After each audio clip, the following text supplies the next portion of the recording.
जय श्री हरि। प्रेम से बोलिए विष्णु भगवान की जय।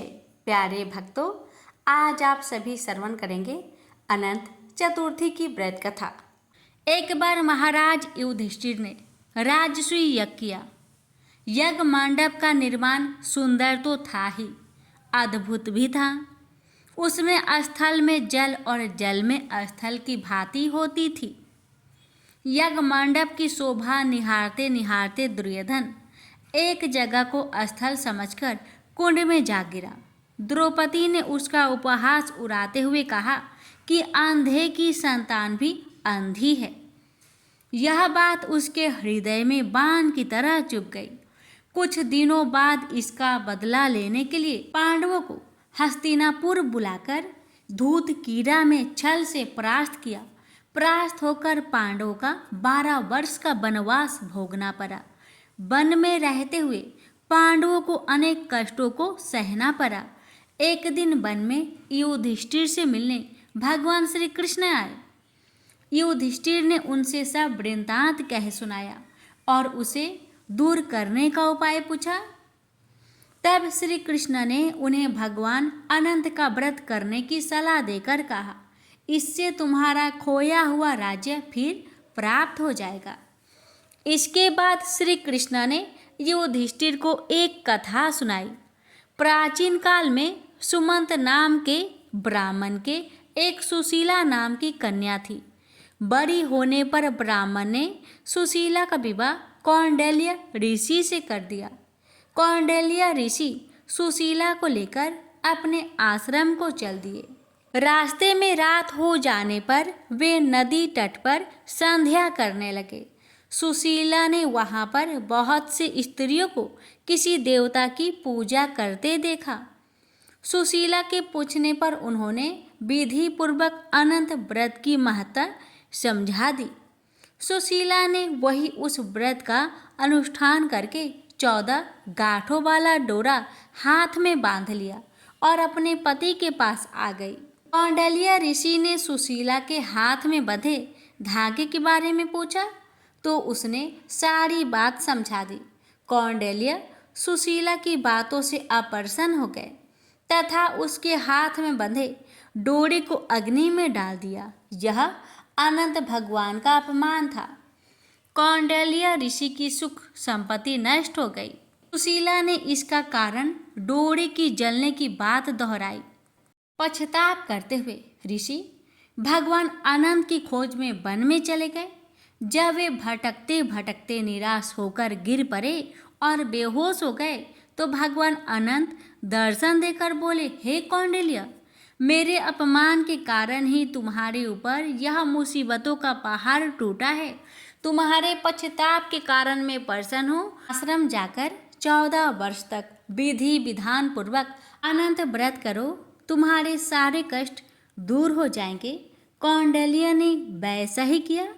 उन्हें सारे कष्टों से मुक्ति मिल गई। श्री कृष्ण की आज्ञा मानकर युधिष्ठिर ने अनंत भगवान का व्रत किया। इसके प्रभाव से पांडवों को महाभारत युद्ध में विजय प्राप्त हुई। प्रेम से बोलिए अनंत भगवान की जय। अति प्राचीन काल की बात है। द्रविड़ देश में एक पांड्यवंशी राजा राज्य करते थे। उनका नाम था इंद्रद्युम्न। वे भगवान की आराधना में ही अपना अधिक समय व्यतीत करते थे। यद्यपि उनके राज्य में सर्वत्र सुख शांति थी, प्रजा प्रत्येक रीति से संतुष्ट थी, तथापि राजा इंद्रद्युम्न अपना समय राज्य कार्य में कम ही दे पाते थे। वे कहते थे कि भगवान विष्णु ही मेरे राज्य की व्यवस्था करते हैं, अतः वे अपने इष्ट परम प्रभु की उपासना में ही ददचित रहते थे। राजा इंद्रद्युम्न के मन में आराध्य आराधना की लालसा उत्तरोत्तर बढ़ती ही गई। इस कारण वे राज्य का त्याग कर मलय पर्वत पर रहने लगे। उनका भेष तपस्वियों जैसा था। सिर के बाल बढ़कर जटा के रूप में हो गए थे। वे निरंतर परम ब्रह्मा परमात्मा की आराधना में तल्लीन रहते थे। उनके मन और प्राण भी श्री हरि के चरण कमलों में मधुकर बने रहते। इसके अतिरिक्त उन्हें जगत की कोई वस्तु नहीं सुहाती। उन्हें राज्य, कोष, प्रजा तथा पत्नी आदि किसी प्राणी या पदार्थ की स्मृति ही नहीं होती थी। एक बार की बात है, राजा इंद्रद्युम्न प्रतिदिन की भांति स्नान आदि से निवृत्त होकर सर्वसमर्थ प्रभु की उपासना में तत्लीन थे। उन्हें ब्रह्मा जगत का तनिक भी ध्यान नहीं था।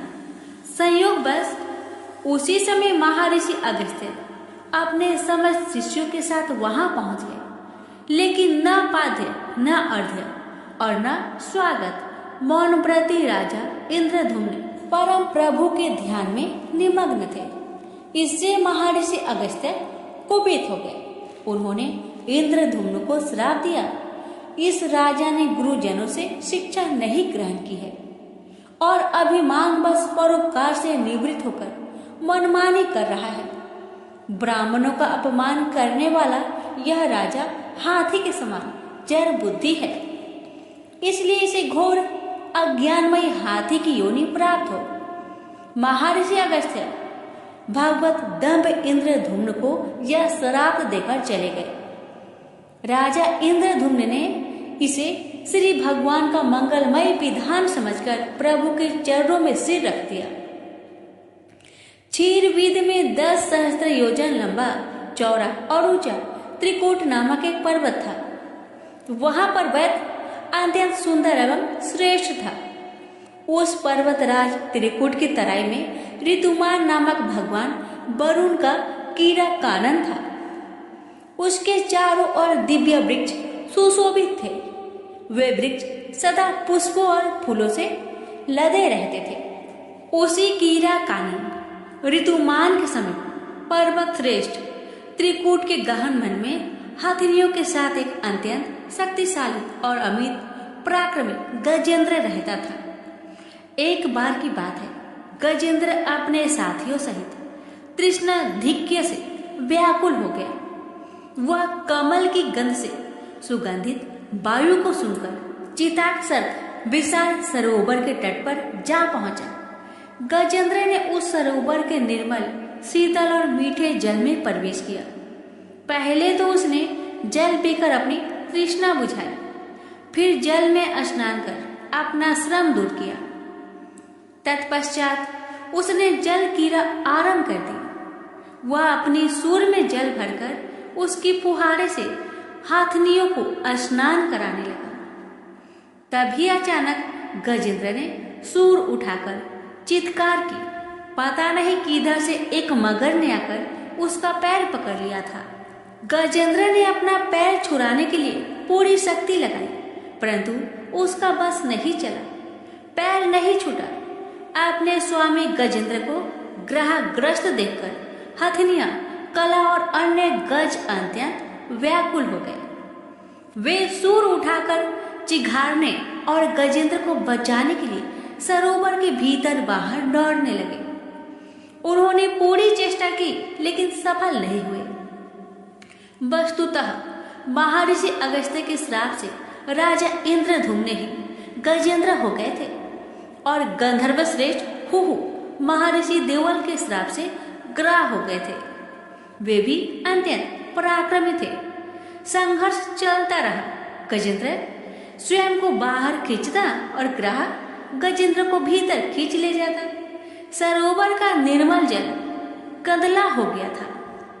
कमल दल छत बिछत हो गए। जल जंतु व्याकुल हो उठे। गजेंद्र और ग्राह का संघर्ष 1 सहस्त्र वर्ष तक चलता रहा। दोनों जीवित रहे। यह दृश्य देखकर देवगण चकित हो गए। अंततः गजेंद्र का शरीर शिथिल हो गया।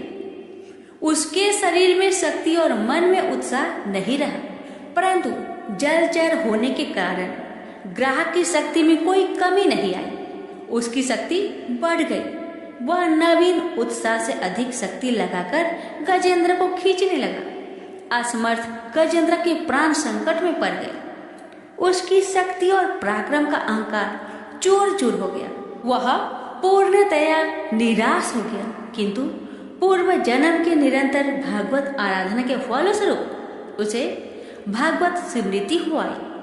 उसने निश्चय किया कि मैं कराल काल के भय से चराचर प्राणियों के शरण सर्वसमर्थ प्रभु की शरण ग्रहण करता हूँ। इस निश्चय के साथ गजेंद्र मन को एकाग्र कर पूर्व जन्म में सीखे श्रेष्ठ स्रोत द्वारा परम प्रभु की स्तुति करने लगा। गजेंद्र की स्तुति सुनकर सर्वात्मा सर्वदेव रूप भगवान विष्णु प्रकट हो गए। गजेंद्र को पीड़ित देखकर भगवान विष्णु गरुड़ पर आरूढ़ होकर अत्यंत शीघ्रता से उक्त सरोवर के तट पर पहुंचे। जब जीवन से निराशा तथा पीड़ा से छटपटाते गजेंद्र ने हाथ में चक्र लिए गरुड़ारूढ़ भगवान विष्णु को तीव्रता से अपनी ओर आते देखा।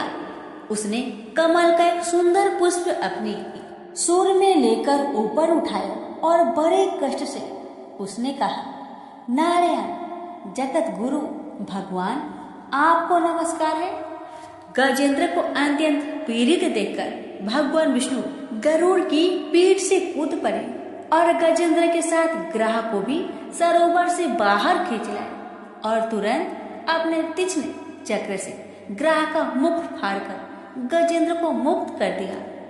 ब्रह्मा आदि देवगण श्री हरि की प्रशंसा करते हुए उनके ऊपर स्वर्ग सुमनों की वृष्टि करने लगे।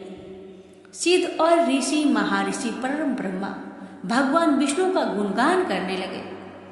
ग्रह दिव्य शरीरधारी हो गया। उसने विष्णु के चरणों में सिर रखकर प्रणाम किया और भगवान विष्णु के गुणों की प्रशंसा करने लगा। भगवान विष्णु के मंगलमय वरद हस्त के स्पर्श से पाप मुक्त होकर अभिषक्त हुहु गंधर्व ने प्रभु की परिक्रमा की और उनके त्रिलोक्य बंदित चरण कमलों में प्रणाम कर अपने लोक को चला गया। भगवान विष्णु ने गजेंद्र का उद्धार कर उसे अपना पार्षद बना लिया। गंधर्व सिद्ध और देवगण उनकी लीला का गान करने लगे। गजेंद्र की स्तुति से प्रसन्न होकर भगवान विष्णु ने सबके समक्ष कहा, प्यारे गजेंद्र, जो लोग ब्रह्म मुहूर्त में उठकर तुम्हारी की हुई स्तुति से मेरा स्तवन करेंगे, उन्हें मैं मृत्यु के समय निर्मल बुद्धि का दान करूंगा। यह कहकर भगवान विष्णु ने पार्षद रूप में गजेंद्र को साथ लिया और गरुड़ारूढ़ होकर अपने दिव्य धाम को चले गए। तो प्रेम से बोलिए लक्ष्मी नारायण की जय। मंगलवार व्रत कथा। बहुत समय पहले की बात है। किसी गांव में एक बुढ़िया रहती थी। वह मंगल देव को अपना इष्ट मानती थी। मंगलवार के दिन वह ना तो घर लिपती थी और ना ही धरती खोदा करती थी। हर मंगलवार को वह मंगल देव का व्रत रखती थी। उसका एक पुत्र था जो मंगलवार के दिन ही पैदा हुआ था, इसलिए वह उसे मांगलिया कहकर पुकारा करती थी। बुढ़िया की श्रद्धा देखकर स्वयं मंगल देव ने उसकी परीक्षा लेने की ठानी और साधु का भेष बनाकर उसके घर मंगलवार के दिन ही पहुंच गए। वह बुढ़िया से बोले कि मुझे भोजन बनाना है, तू थोड़ी सी धरती लीप दे तो मैं भोजन बना लूं। बुढ़िया ने कहा कि महाराज, मैं मंगलवार की व्रती हूँ, मैं आज के दिन धरती नहीं लिपती, मैं जल का छिड़काव कर देती हूँ, आप उस पर भोजन बना ले। उसकी बात सुन साधु ने हठ पकड़ ली कि मैं तो लिपी हुई धरती पर ही भोजन बनाता हूँ। बुढ़िया ने भी रट पकड़ ली कि आज तो धरती ना लिप सकूंगी, इसके अलावा आप जो भी करने को कहेंगे मैं करूंगी। उसकी बात सुन साधु ने वचन लिया कि धरती लिपने के अलावा जो कहूँ करना पड़ेगा। बुढ़िया ने 3 बार वचन दे दिया। अब साधु ने कहा कि अपने बेटे को बुला दे, मैं उसकी पीठ पर अंगीठी जलाकर खाना बना लूंगा। साधु की बात सुनकर बुढ़िया के होश उड़ गए, पर वह मंगल देव को साक्षी मानकर वचन दे चुकी थी। उसने मंगल देव का स्मरण कर अपने बेटे को बुलाकर साधु के पास भेज दिया। साधु ने कहा कि माँ, तू ही अपने बेटे को लेटा और अंगीठी सुलाग दे। बुढ़िया ने मंगल देव का स्मरण करते हुए बेटे को अवधार लिटाकर अंगीठी जला दी और साधु महाराज को बोलकर अपना काम करने लगी।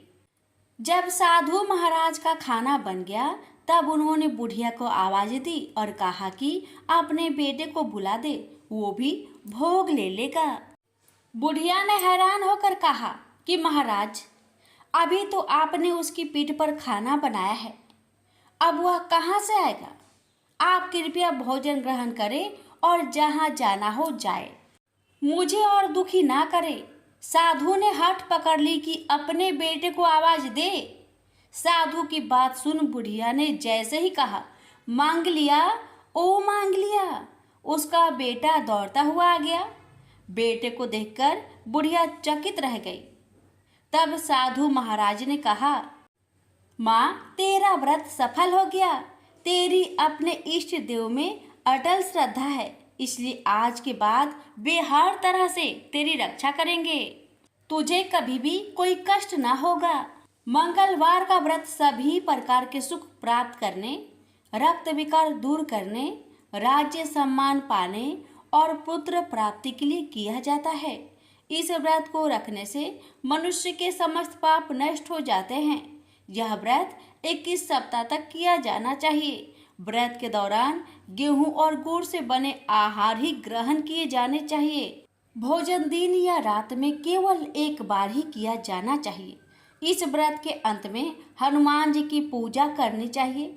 पूजा के समय लाल रंग के वस्त्र पहने और हनुमान जी को लाल रंग के फूल ही चढ़ाए। पूजा के बाद मंगलवार व्रत की कथा सुननी चाहिए और अंत में हनुमान जी की आरती करनी चाहिए। इस तरह विधि पूर्वक और पूरी श्रद्धा से व्रत किए जाने पर मंगल देव प्रसन्न होते हैं और भक्त पर अपनी कृपा बरसाते हैं। प्रेम से बोलिए सिया रामचंद्र की जय। पवन पुत्र हनुमान की